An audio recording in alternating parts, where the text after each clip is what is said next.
கர்த்தருடைய பரிசுநாமத்திற்கு மகிமை உண்டாவதாக.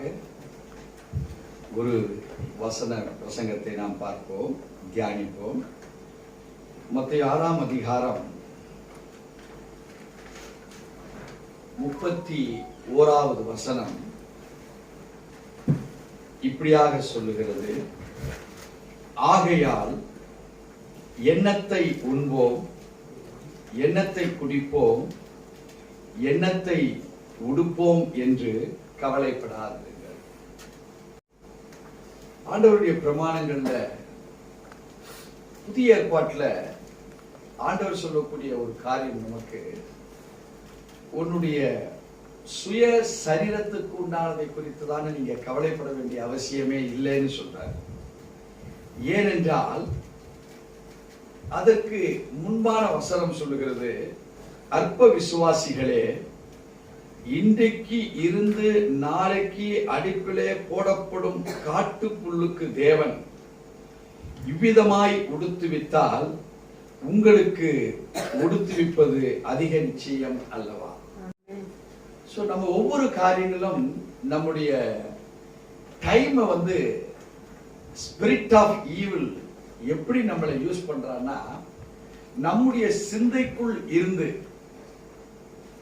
தெய்வீகமற்ற சூழல்ல நீ அகப்பட்டு இருக்கிற, உனக்கு ஒண்ணும் கிடைக்காது, இன்னைக்கு நீ அதை ரெடி பண்ணாதான் நாளைக்கு கிடைக்கும். சோ நம்மள நாளைக்கு உண்டானதுக்கு ஒரு கவலையை கொடுத்து இன்னைக்கு நம்முடைய டைம் ஃபுல்லா அவனுடைய என்கேஜ்மெண்ட்ல கொண்டு வந்துடுறான். ஆனா ஆண்டவர் சொல்றாரு, இன்றைக்கு முளைத்து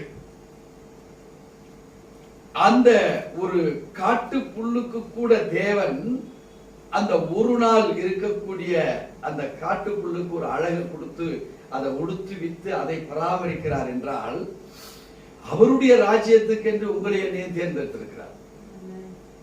ஒரு நாள் கதை இல்லை. ஆனா வசனம் மிக அழகா சொல்றாரு: அற்ப விசுவாசிக்கு இன்றைக்கு இருந்து நாளுக்கு அடிப்படை போடப்படும் காட்டு புல்லுக்கு. அப்ப தேவன் பாருங்க, நமக்கு உதவக்கூடிய ஒரு காட்டுப்புல் அப்படின்னா மரம்னு வச்சுக்கலாம். ஒரு அடுப்புல போட்டு எரிய வைத்து அதன் மூலமாய் செய்யக்கூடிய ஒரு செயல்பாடுகளுக்கு இருக்கிற ஒரு காட்டு புல்லுக்கே அவர் எவ்வளவு ஸ்டெப்ஸ் எடுத்து அதை ஷோ பண்ணி அதுக்கே அவ்வளவு செய்வார் என்றால், நம்மை தேவனுடைய சாயலாய் சிருஷ்டித்து நமக்கு வேண்டிய இவைகள் எல்லாம் அவர் செய்வாரா மாட்டாரா என்கிற ஒரு கேள்வியை கொடுக்கிறார். இங்கே 32வது வசனம் சொல்லுகிறது: இவைகள் எல்லாம் அஞ்ஞானிகள் நாடி தேடுகிறார்கள், இவைகளெல்லாம் உங்களுக்கு வேண்டியவைகள் என்று உங்கள் பரமபிதா அறிந்திருக்கிறாரே. சோ உங்க தேவைகளை அறிந்திருக்கிற நம்முடைய தேவன் நமக்கு சகலத்தையும் தர வல்லவராய் இருக்கிறார் ஒரு நினைவு நமக்கு இருக்கணும். அதுக்குதான் இத சொல்ற. ஒரு காட்டு புல்லுக்கு செயல்படுத்துகிற தேவன் ஒரு அஞ்ஞானி இதையெல்லாம் தேடி கண்டுபிடிச்சு செய்வான் என்றால், தேவனால் உருவாக்கப்பட்ட நமக்கு நம்முடைய பரமபிதா நம்மளை விட்டு வைப்பாரா? விட மாட்டார். சரி, இப்ப நம்ம இப்படி சொல்லிக்கிட்டே திரிகிறோம். எப்படி திரிகிறோம்? இன்னைக்கு கிறிஸ்தவம் எப்பா காட்டு புல்லுக்கே அவருக்கு இவ்வளவு செய்திருக்காரு, உனக்கு செய்ய மாட்டாரா? இந்த கேள்வியோட நிறுத்தி சத்தியம் முடிஞ்சு போச்சு. சபையில உனக்கு செய்ய மாட்டாரா? சிந்திச்சு பார், கர்த்தர் உன்னை ஆசீர்வதிப்பார் சொல்லிட்டு போயிடலாம். ஆனா அதுக்கப்புறம் தான் ஒரு காரியம் இருக்குது, அத மனுஷன் செய்யணும்னு அவர் எதிர்பார்க்கிறார்.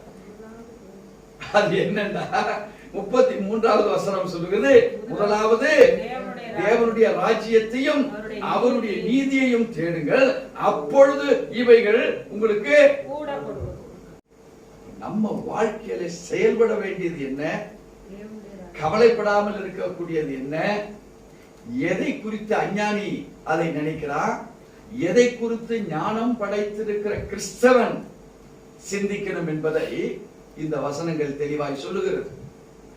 இத பிரித்து ஒரு வசனத்தை சொல்லிட்டு கவலைப்படாதீங்கன்னு சொன்னா அது உங்க வாழ்க்கையில வெற்றியை கொடுக்காது. அவர் எப்படிப்பட்டவர் என்பதை அறிந்து கொண்டாலும் அது ஸ்ட்ரெயிட்டா வெற்றியை கொடுக்காது.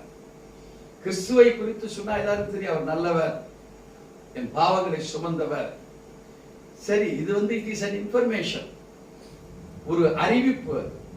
ஆனா நாங்க என்ன செய்யணும் அப்படின்னு நம்மளுக்குள்ள ஒரு தீர்மானம் எடுத்தா, தேவனுடைய ராஜ்யத்தையும் நீதியையும் நம்ம தேடுகிற பொழுது என்ன நடக்கும் கேட்டீங்கன்னா, ஆகையால் நாளைக்காக கவலைப்படாதீர்கள், நாளைய தினம் தன்னுடையவளுக்காக கவலைப்படும், அந்த நாளுக்கு அதன் பாடு போதும். நாளை தினத்தை குறித்து கவலைப்படுகிற காரியம் நமக்கு வேண்டாம். நாளைக்கு உள்ளத தேவன் அந்த நாள் உங்களுக்கு செய்ய வேண்டியது செயல்பாட்டை அது செய்ய வைப்பார். சூரியன் நீ சொல்லி உதிக்கல, காலையில வெளிச்சம் நம்ம சொல்லி வரல, இதெல்லாம் ஆல்ரெடி தீர்மானிக்கப்பட்டது. அவைகள் அதனுடைய காரியங்களை செயல்படுத்துவதற்கு தேவன் திட்டமிட்டு வைச்சிட்டார். நம்ம அந்த திட்டத்துல பங்குள்ளவர்களாய் மாற வேண்டும் என்றால் நம்ம பட வேண்டிய கவலையை தூக்கி போட்டுட்டு பிசாசு அதுல நம்மளை பிடிப்பான். நம்ம செய்ய வேண்டியது அவருடைய நீதியை, அவருடைய ராஜ்யத்தை தேட ஆரம்பிச்சீங்கன்னா நீங்க அதுக்குள்ள போகிற வழிக்குள்ள நீங்க போயிட்டே இருப்பீங்க. உங்களுக்கு செயல்பட வேண்டியதெல்லாம் நிச்சயமாக வரும். அது உங்க வியாபாரம், குடும்ப செயல்பாடுகள், ஆசீர்வாதங்கள், இதெல்லாம் நிச்சயமா நம்மளால் பெற்றுக்கொள்ள முடியும். இதுதான் வேதத்தினுடைய ரகசியம், வெளிப்பாடுகள். இதை புரிந்து கொண்டு நாம் செயல்படுவோம். ஆனால் நாம் பெற வேண்டிய ஆசீர்வாதத்தை தேவனே நமக்கு அருளை செய்வாராக. கர்த்தர் நம்மை ஆசீர்வதிப்பார்.